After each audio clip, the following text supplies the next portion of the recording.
Hello friends, কেমন আছো সবাই? আশা করি সবাই ভালো আছো। তো ফ্রেন্ডস, আজকে আমি আরেকটা ভিডিও নিয়ে চলে এসেছি। আজকে আমি বানাবো দই পনির।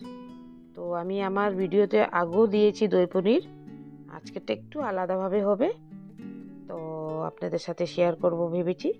তো চলো স্টার্ট করি। তো প্রথমে আমি পনিরটাকে কিউব করে কেটে নিয়েছি। তারপর এর জন্য একটা আমি মশলা রেডি করে নেব।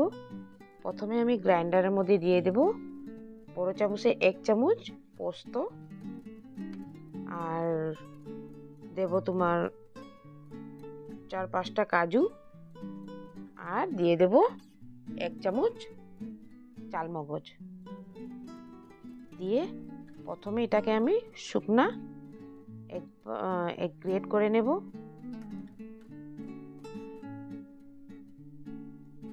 এই যে, তারপর এর মধ্যে আমি দিয়ে দেব একটু আদা আর কাঁচা লঙ্কা দিয়ে একটু জল দিয়ে ফাইন পেস্ট করে নেব। এই যে হয়ে গেছে আমার এটা ফাইন পেস্ট। তারপর আরেকটা বাটির মধ্যে আমি নিয়ে নেব 1 কাপ পরিমাণ টক দই।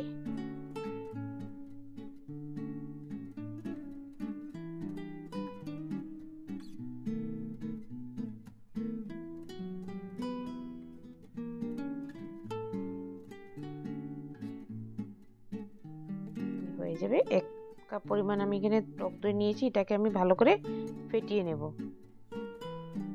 ভালো করে ফেটানো হয়ে গেলে ওর মধ্যে দিয়ে দেব একটু হলুদ গুঁড়ো, আর দেব একটু জিরে গুঁড়ো,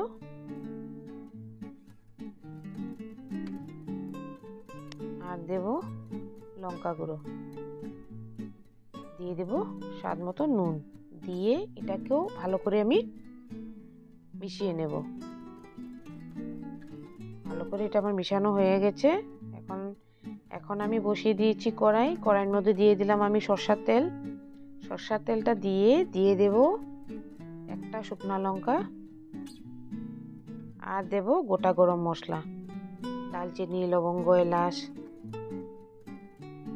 দিয়ে একটু নাড়াচাড়া করে নেব।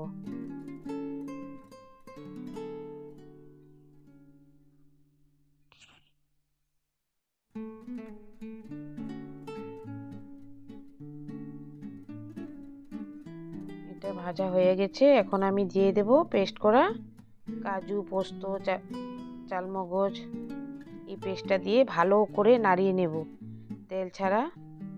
পর তেলটা ছাড়ার পরেই দেব আমি দইয়ের পেস্টটা। এই যে তেলটা ছেড়ে দিয়েছে, এখন আমি দিয়ে দেব এই যে দইটা, দিয়ে এটাকেও আমি ভালো করে নাড়িয়ে নেব।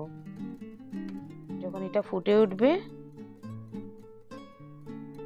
ভালো করে এই যে ফুটে উঠবে, তারপরে একটু সামান্য চিনি দিয়েছি, দিয়ে হিলিয়ে দিয়ে দেব কেটে রাখা পনিরগুলোকে, দিয়ে ভালো করে নাড়িয়ে নেব।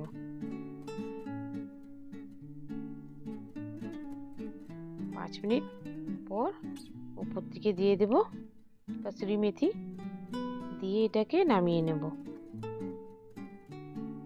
এইভাবে একবার বানিয়ে দেখবে ফ্রেন্ডস, খুব টেস্ট হয় খেতে। এই যে তো হয়ে গেল আমার দই পনির রেডি।